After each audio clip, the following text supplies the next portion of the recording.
안녕하세요. 새댁 다운입니다. 네, 오늘 제가 처음으로 저희 집 서재에서 이제 영상을 찍어 보았는데요.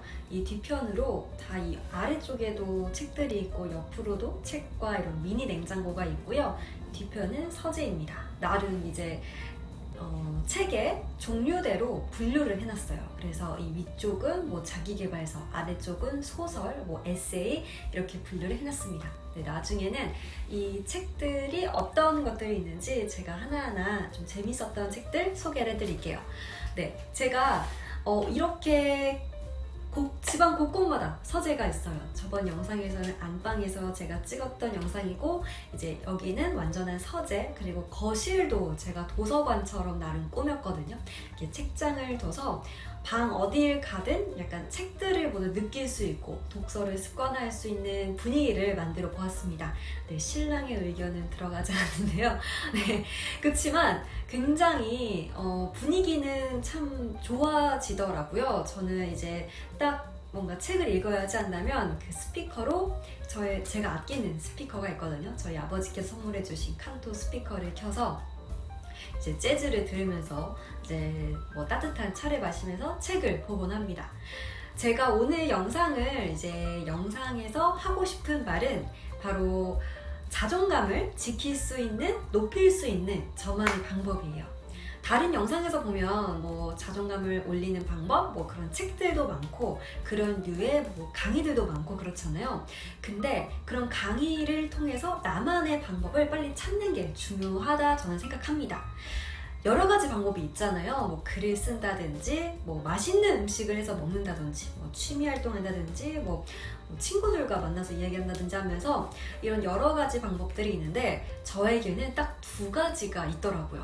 그래서 이 두 가지로 저 스스로 굉장히 많이 이런 내면의 만족감도 채워지고 뭔가 이렇게 흔들리지 않는 그런 굳건함, 그런 게 생긴 것 같다라고 저는 확신하고 있습니다. 바로 그 두 가지는 정리와 그리고 서재를 만드는 거였어요. 아주 뭔가 생소하면서도 간단하네? 라고 할 수가 있죠.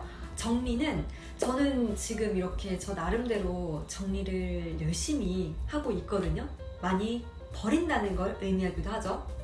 물건을 버리고 이제 신혼살림을 채우면서 또 신랑과 살림을 합친 거잖아요. 그리고 그 1년 동안 거의 정리라는 거를 모르고 살았었어요. 채워 넣는 것만 했던 거죠. 빈집에 채워 넣는 것만. 그러다 보니까 이 짐에 내가 잠식될 수도 있겠다는 생각이 든 거예요. 그래서 그때부터 거의 8월부터 항상 집 정리를 했어요. 버리고 정말 저희 집이 14층인데 분리수거를 하루에 제가 5번 왔다 갔다 한 적도 있었어요. 그만큼 많이 버리고 나니까 비워지니까 가벼워지고 마음에 있던 짐들도 내려가는 기분이에요.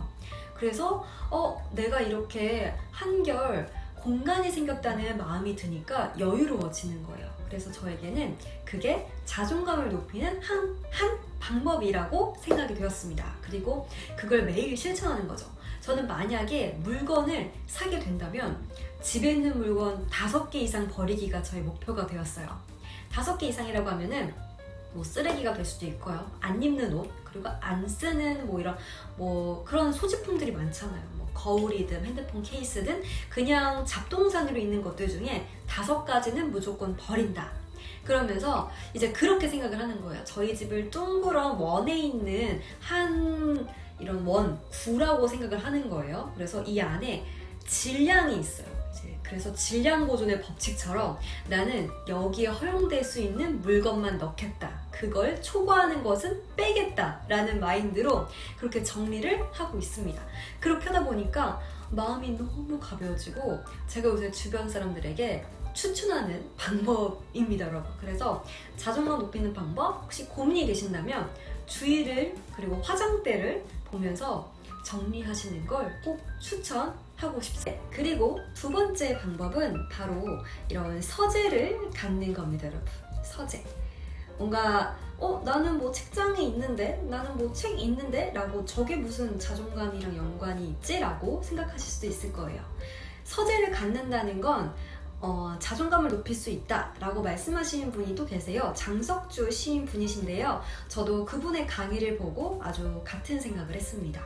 본인의 서재를 갖는다는 건 나의 발자취를 이렇게 느껴볼 수 있는 공간이기도 하거든요. 물론 그 책을 보고 글을 쓰는 것이 더 의미가 있겠지만 이렇게 내가 여태까지 읽고 내가 여태까지 사고 고르고 했던 책들을 보면 내가 이 시절에 이런 고민을 했었지, 내가 이때 이런 생각을 했었구나 라는 것을 또 한 번 저를 복귀할 수가 있어요. 그러면서 저 자신에 대해서 조금 더 자긍심이 생기고 내가 어떤 방향으로 나아가야 되는지 이런 것들이 보이거든요. 물론 뭐 집에 이렇게 책이 다 있잖아요. 근데 이런 책들을 좀 더 제가 드리고 싶은 말씀은 소중하게 모아 보시라는 거예요. 네, 이렇게 책장을 하나 사서 이렇게 흩어져 있는 책들을 한번 이렇게 싹 모아서 내 공간이야. 내가 여기서는 글을 쓸 수 있는 다이어리도 꽂을 수 있고 영어 공부할 수 있는 책도 꽂을 수 있어. 여기서만 내가 필기구를 놓아서 글을 쓸 수 있는 것들이 다 준비되어 있어 라는 것처럼 나만의 이런 생각을 정리할 수 있는 것들을 한 공간에 마련하시라는 거예요. 바로 서재의 공간이 되는 거죠. 이런 것은 어디든 상관없어요. 뭐 저희 집은 이렇게 서재를 준비했다던가, 저는 부엌에서도 이렇게 주방에서도 그런 일을 할 때가 많거든요. 따로 이렇게 책들을 모아놓은 조그마한 공간이 또 있기도 하고요. 혹은 안방에 있는 서재처럼 그곳에서 또 그런 행위를 할 수가 있는 거죠. 이렇게 내 생각을 표현할 수 있고 내가 생각을 다른 사람의 생각을 사색할 수 있는 공간을 만드시는 걸 추천드립니다. 네, 모두가 다 아시는 언어 천재 조승연 작가님이 예전에 TV에서 그런 말씀을 하시더라고요.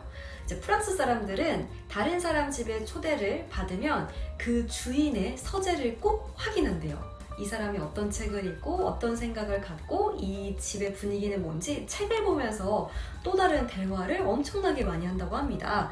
되게 좋은 문화죠. 뭔가 그 집의 서재를 호기심 있게 본다라는 것 자체가 저에게 흥미로웠거든요. 그러면서 이제 그 주인은 손님이 오기 전에 숨기고 싶은 책들을 침대에다가 숨긴대요.